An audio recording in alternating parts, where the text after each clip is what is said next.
Hello दोस्तों, once again a very welcome back to the new video, and in this video we are going to discuss about newspaper article on the timetable change।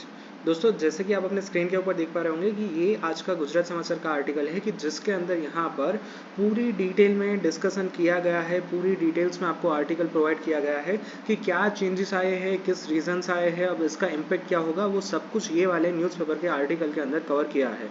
So without wasting any time, let's get started. अब सबसे पहले तो यहाँ पर आप देख सकते हो कि हेडिंग में लिखा है पूरक परीक्षा बीजी बोर्ड परीक्षा ने लईने ડિગ્રી એન્જિનિયરિંગમાં નવો પ્રવેશ कार्यक्रम હવે तारीख 29મી સુધી નવું રजिस्ट्रेशन।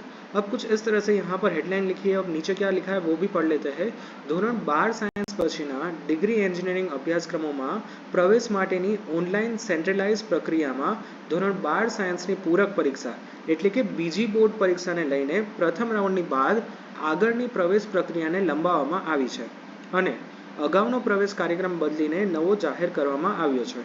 પ્રવેશ સમિતિ દ્વારા જાહેર કરાયેલા નવા પ્રવેશ કાર્યક્રમ મુજબ પૂરક પરીક્ષામાં પાસ થનારા અને અગાઉ રજીસ્ટ્રેશન ન કરી શકનારા વિદ્યાર્થીઓ માટે 29મી જુલાઈ સુધી નવું રજીસ્ટ્રેશન થશે અને બીજા રાઉન્ડમાં હવે 17મી જુલાઈને બદલે 12મી ઓગસ્ટે પ્રવેશ ફાળવવામાં આવશે, જેથી બાકીના હજારો વિદ્યાર્થીઓનું ભણવાનું બગડશે। કારણ કે એન્જિનિયરિંગ કોલેજમાં પ્રથમ વર્ષના વિદ્યાર્થીઓ માટે એકેડેમિક ટર્મ 25મી જૂનથી શરૂ થઈ ગયેલ છે। ડિગ્રી એન્જિનિયરિંગમાં અંતે પ્રવેશ સમિતિ દ્વારા આજે નવો કાર્યક્રમ જાહેર કરી દેવામાં આવ્યો છે અને આ કાર્યક્રમને ત્રીજી વખત બદલવામાં આવ્યો છે અને જેના મુજબ હવે 29મી જુલાઈ સુધી નોન રજિસ્ટર્ડ વિદ્યાર્થીઓ માટે નવું રજિસ્ટ્રેશન થશે। 5મી ઓગસ્ટના નવા વિદ્યાર્થીઓનું સુધારેલું મેરિટ લિસ્ટ જાહેર થશે અને આ વર્ષે પ્રથમ વખત બીજી વાર 12 સાયન્સ બોર્ડની પરીક્ષા લેવામાં આવી છે। ત્યારે બીજી પરીક્ષામાં જો વિદ્યાર્થીઓને અગાઉ કરતાં વધુ માર્ક્સ આવશે તો તે મેરિટમાં મોટો ફેરફાર થશે।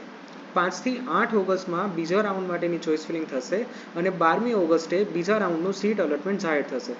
17મી સુધીમાં ફી ભરીને પ્રવેશ કન્ફર્મ કરવાનો રહેશે અને 18મી સુધીમાં પ્રવેશ કેન્સલ કરી શકાશે। 20 ઓગસ્ટથી ત્રીજા રાઉન્ડ માટે સમિતિ લેવાશે અને જેમાં વિદ્યાર્થીઓએ 22મી ઓગસ્ટ સુધી ત્રીજા રાઉન્ડમાં ભાગ લેવા માટે કન્સેન્ટ આપવાની રહેશે। ત્રીજા રાઉન્ડ માટેનું ચોઇસ ફિલિંગ 24મી ઓગસ્ટે અને 31મી ઓગસ્ટે સીટ રાઉન્ડનું અલોકેશન થશે।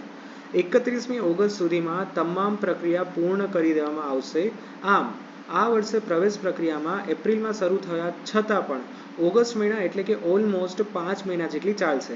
જ્યારે 12 સાયન્સ પૂરક પરીક્ષાનું પરિણામ 25મી જુલાઈ સુધીમાં જાહેર થવાની ચાન્સીસ છે। અગાઉ 40,000થી વધારે વિદ્યાર્થીઓનું મેરિટ લિસ્ટમાં નામ છે, ત્યારે નવા પાસ થનારા વિદ્યાર્થીઓને હવે વિદ્યાર્થીઓ વધશે। 5મી સુધીમાં નવું મેરિટ લિસ્ટ જાહેર થશે અને બીજો રાઉન્ડ શરૂ થશે। प्रक्रिया लंबाता हजारों विद्यार्थियों भावी बगड़શે। अब दोस्तों यहाँ पर ये स्वाभाविक सी बात है कि यहाँ पर 25 जून से ACPC ने ऑलरेडी डिक्लेयर कर दिया था कि एडमिशन टर्म यहाँ से स्टार्ट हो सकता है। तो 27 से यहाँ पर LD जैसी कॉलेजेस ने GTU की जाने वाली अच्छी अच्छी कॉलेजेस जैसे कि LD BGC ने ऑलरेडी यहाँ पर एजुकेशन स्टार्ट भी कर दिया गया था। बट यहाँ पर ये जो पूरक एग्ज़ाम है, सेकेंडरी एग्ज़ाम्स है कि जिसके अंदर आप यहाँ पर फिर से रजिस्ट्रेशन कर पाओगे, इसका यहाँ पर रिजल्ट डिक्लेयर नहीं हुआ है।